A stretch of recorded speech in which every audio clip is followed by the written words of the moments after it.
Hello to my fellow friends and welcome back to Minimalism with Michelle. In my previous videos, I've shared with you about time management and communication skills, and I received very good feedbacks from you all. Today, I'm going to talk with you about how have I started and maintained my reading habits. To be honest, I think this topic is closely related with the other two because with time management, I managed to make time to read on a frequent basis. And thanks to reading, I have been able to enrich my vocabularies as well as my life stories and experience. So it helps to enhance my communication skill as a result. So a lot of my friends do ask me, how do I make time to read? How do I make book choices? And when do I read? And so on. Today in this video, I will break it down into different sections and I hope that I can share with you all that I can and you can start your reading journey just like how I did. The first question we're going to address is, why do I read? I started reading pretty late in my late 20s when I started pregnant with my elder son, and at that time I'm really clueless on what to expect. And my sister lent me a book called What to Expect When You Are Expecting. And interestingly, this book is a very well organized book where it organized the session into different weeks of pregnancy from week 1 until the time that you are due to deliver. And for each of the milestone, they will tell you what your symptoms are, what food should you focus on eating so that the fetus or the baby can grow in a very good way. So after reading that books, I realized, wow, books actually give you a lot of knowledge. So when my kids grow up, my reading choices progress together with that. So if you ask why do I read, yes, because I need the knowledge. I tend to read in English for two reasons. One, most of the Vietnamese information on internet, they are being translated from original sources which was written in English. So if your English capabilities is proficient enough, you should read on English materials. Of course, you need to know how to differentiate good sources from not so good sources, because you don't want to get information from unreliable sources. And two, usually for English sources of information, they have very well established reference system where you know this piece of information, where does it come from, and then you can do a further research on it. But in Vietnam, that reference system is not as developed. So in an article, the information may come from different sources and you don't really know whether this article is reliable or not. So that is why I decided to read in English. Of course, depends on the topic, but I do also Google search for results and in Vietnamese, and I read on those stuff as well. And just note that for an author to write a book, they have to do a lot of research because they can't just purely share their personal experience, but rather they have to do research on a population, and then they will use statistics to share the results of the findings. So when you read on a book, you actually are benefiting from a lot of work done by the author. So to me, the answer is very clear. Reading is for you to get the knowledge, and it depends on different purposes or different phases of your life. Your choices of books will be different. Next, let's go to question number 2. What do I read? When I started, I read books that I can relate to. When my kids grow up a little bit more, I started reading on how to let babies wean from breastfeeding, or how do I introduce solid food to them, and when they grow up a bit further, how do I do parenting? Which parenting style should I adopt? Is it French style, Japanese style, or Chinese or Jews? So there are different ways for you to reference to, and then from there you form your own style of parenting. So, and when my kids grow a little bit older, especially to the kindy age, my focus on reading about kids reach a plateau, and I start diverting my reading topics to personal development, how to progress in your career, and so on. Because now I started having time for myself and for me to grow in the organization that I'm working with. So at different points in life, your focus on areas of development will be different. So my advice is to stay close with your interests. And don't force yourself too hard to read on things that are not really interested to you, even though you need it. Right now, my areas of interest will be 1 on leadership, 2 stories of successful companies, because I'm curious to know how have they made the company that far, and 3 books that depict histories through real life stories. I'm a person who find history very dry. Maybe that was the ways I was taught history, and I had a very negative experience with it. But when I grew up, I think history is really interesting, And in order for me to digest it, I need to learn history piece from the life story piece. So I will demonstrate with you what I meant by this point with the book called First They Killed My Father. So the author is from Cambodia. She went through the challenges time of the war, how she has tried to escape the country, and she grew up as a person. So through the story of this author, I learned about the history of Cambodia. So if you find a topic that you want to address, but then you worry that the technical of it will deter you from doing so, then try to learn it from another angle. 7 or 8 years ago, English book is still pretty limited in Vietnam, and when I traveled, wow, this word sounds so alien to me now, given pandemic lockdown, but I hope it will come back again. So when I travel, I will make use of the time and opportunity, go into the airport early, and then I go to the bookstore. Most of international airports will have bookstore, big ones, and they always display best-selling authors. Before I buy any books, usually I will do a Google search on the title reviews and to see how much ratings it gets and from how many readers do the rating. If it's rating 4 and above, to me it's a straight buy, if the topic is what I was planning to buy from. And if it's lower, but then the topic is really specific and I really want to learn about it, I will go ahead even though the rating is slightly lower. And sometimes I read that Bill Gates recommend these 10 books for business, and I really want to get hang of those books. But in Vietnam, going on TP or Phahasa, sometimes I can't get hold of them. I would rather proactively choose the books that I want to read than going for books that people recommend, because many a times I will get disappointed because I can't buy those books.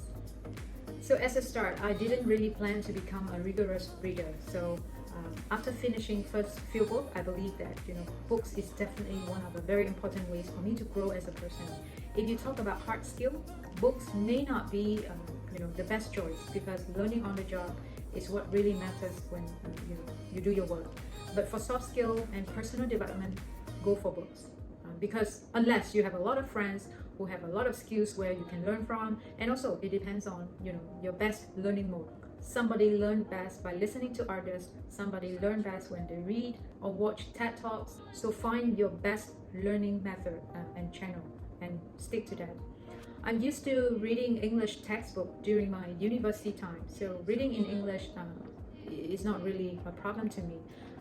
Don't get me wrong, there are still a lot of new words in books that I read which I don't know the meanings, but I'm not deterred by those things, but rather I will move on and try to find out what the author has to say, instead of finding out words by words what does it mean, but at the end I lose the main focus on getting the meanings. So for you as a start, I know there will be a lot of uneasy feelings that, oh, I don't know this word, I should get the Vietnamese translation, scribble on the books. But more often than not, we don't really look back on those scribbles because we just don't have time. So if your purpose is to finish the book, to give you a sense of achievement so that you can repeat the cycle, then follow through with the books without feeling discouraged about the new words.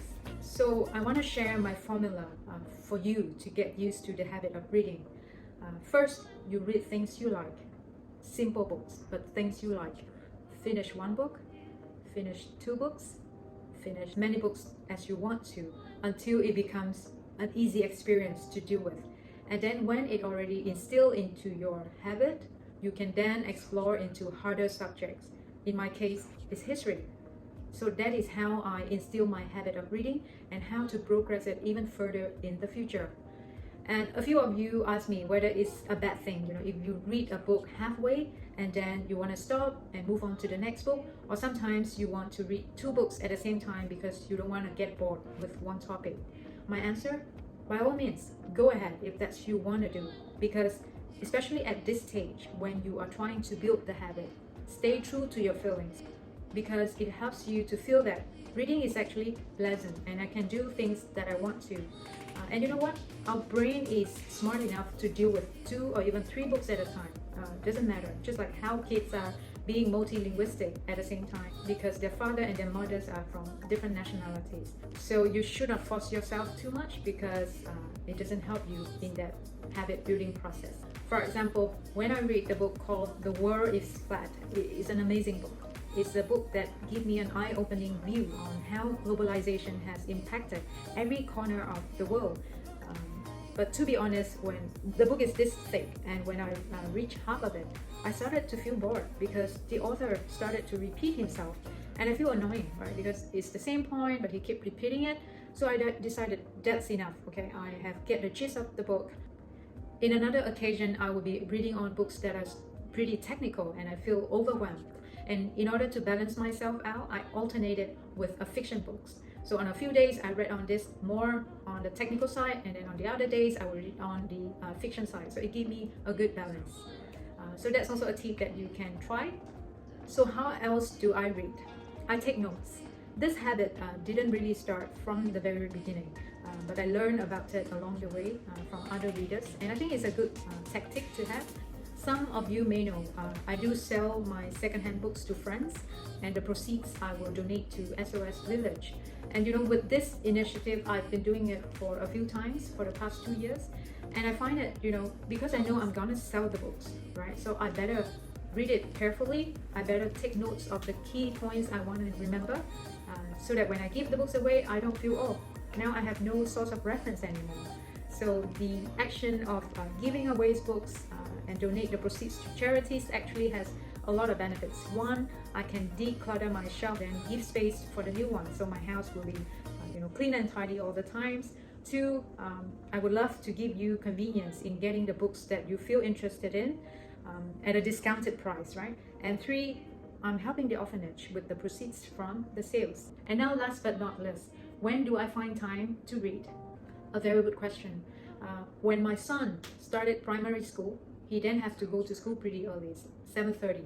And because I have to send him to school, I will go to the office as early as him. So at 7:30, I will be at a coffee shop downstairs on my office building and having 1 hour to go where I can enjoy my coffee and then reading my books. And I managed to squeeze in a lot of reading during that period of time.